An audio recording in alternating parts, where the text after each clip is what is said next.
By the middle of this century, clean energy will become America's dominant power source.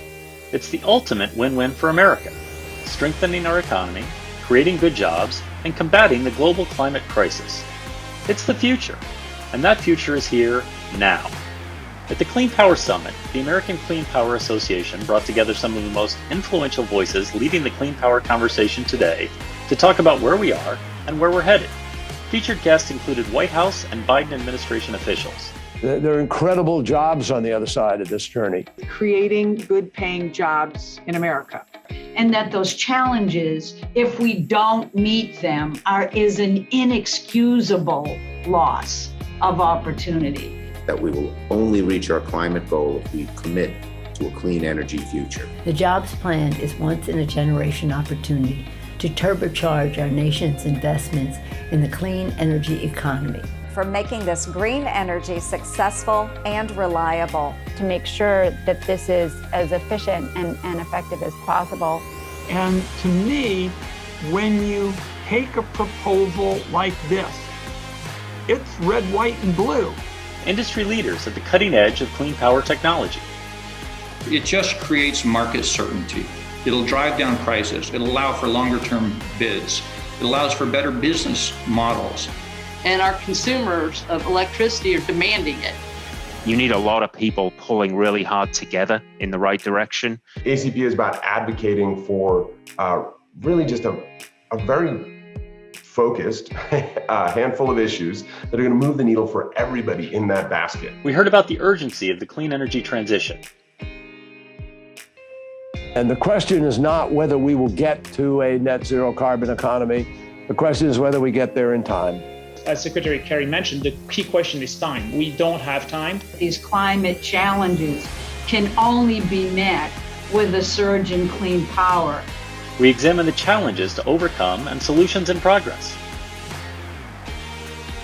How this tension between the continued presence of tariffs and clean energy deployment will be resolved will be a key challenge in the coming months for the Biden administration. We're only going to do so if we massively build out electric transmission capacity. Capital allocation and other factors, among other things, are driving us toward this clean energy future. The biggest transformation of energy policy in the 100-year history of the Senate Finance Committee. The whole industry really rolled up their sleeves and made sure that this happened. Takes a renewable energy village, Jason. Exactly, exactly. We heard how the private sector is stepping up to drive industry innovation and funding. We probably doubled what we've done in terms of pure financing on climate-related issues in the last 18 months. And that's gaining momentum. That's not slowing down. What we're trying to do at the Bezos Earth Fund is to really make this decisive decade truly transformational. We shared opportunities for growth. We need to manufacture this energy right here in the U.S. So, of course, all of that means jobs. And on top of those jobs, it does mean lower energy bills for families and lower costs for their cars and cleaner air for communities that are next to power plants and, economic growth for communities that have been left behind. We are now finally have an opportunity to kind of build a new industry. It's cheaper to do the right thing than to do the wrong thing. It's cheaper to save the earth than to destroy the earth. The smart thing to do for climate change will also be the right thing to do for America's workforce. And we map the road ahead that will take us where we need to go. A further $1 trillion will be required to cross the finish line by 2035. I think we have to take it as again, another important part of our compact, that as an industry, we can convincingly say that as we grow to 50% or 70% of the load served in the United States, we can do that while continuing to assure that power can be affordable and power can be reliable.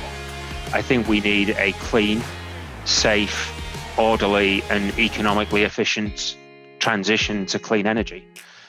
Common sense solutions like these can help us continue to grow the already expanding clean energy industry, both in my state and across the country. This is the time for us to go big and bold.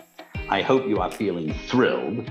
I hope you're waking up every Monday morning feeling part of the revolution. We have an opportunity here for America to lead.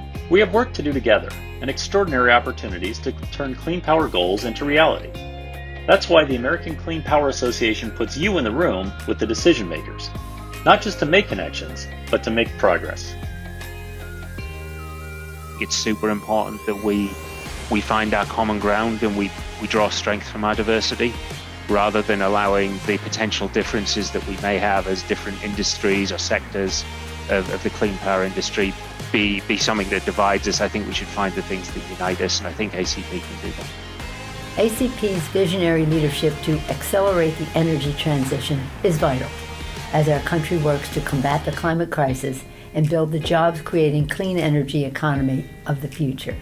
You guys are great. I really appreciate it. And make sure you're letting us know when you're running into roadblocks, and we can all work together to make the world a place that we're very proud to hand to our children. That's the goal. I appreciate working with you, and I look forward to working with all of your members, and let's get the job done. Exactly. I hope you are as excited as I am about the opportunities that we have to move forward towards our goals, and as motivated as I am to work together in that effort.